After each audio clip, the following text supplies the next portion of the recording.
Kua tahuri etahi o ngā mārai kura whai mana o te iwi Māori ki te ropu whakamana i te tiriti, he take totoa tā rātou hei kawe mā rātou ki tau oropu. Hei tā rātou, kua pau tō rātou whakapono ki te minita whānau ora ki a Pēni Henare, me tā te kāwanatanga amo tītoko i taua kaupapa ara i a whānau ora. Ko tētahi o ngā mārai kore e korero hia nei ko kahurangi a Tariana Turia, hei tāna e horo koku ana tēnei kāwanatanga ki te tuku kaupapa ki te Māori, kia riro mā te Māori anō ngā kaupapa Māori e whakahaere.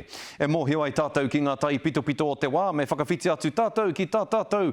Kai kawe pūrungo kia Irena Smith. Irena. Kei te tautoko hia a kahurangi Tariana Turia e ngā mārei kura pērā i a kahurangi Neira Glavish, rātou ko kahurangi iritana tā whiwhirangi, Tūreiti Moxon me Merepeka Raukawa Tate.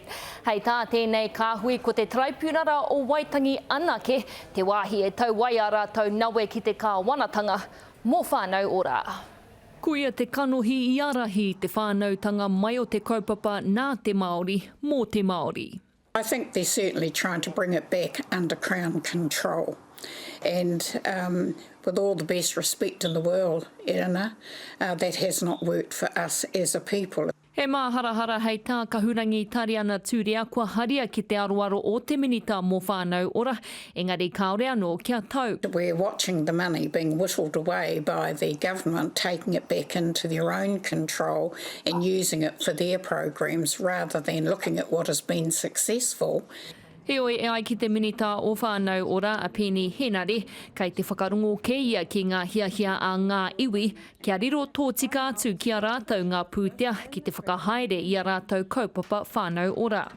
Ko tā te hiku o te ika, kei a mātou, o mātou ake whakaro mo te kaupapa o whānau ora. Kei a te tairāwhiti me etahi atu o ngā iwi, me ngā rohe kua ki mai, kei a mātou, te whakaro mo te kaupapa nei, me ngā ringa raupā hei whakatika-tika i te nohoanga o ngā whānau ki roto i ngā rohe no reira.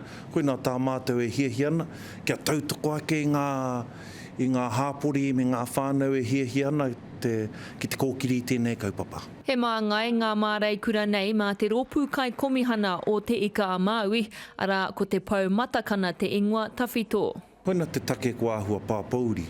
Ki roto i ngā wiki e ono kua pahure ake nei, kua kite atua hau i tō tāua tupuna whāia a iritana i a Lady Moxon anō hoki.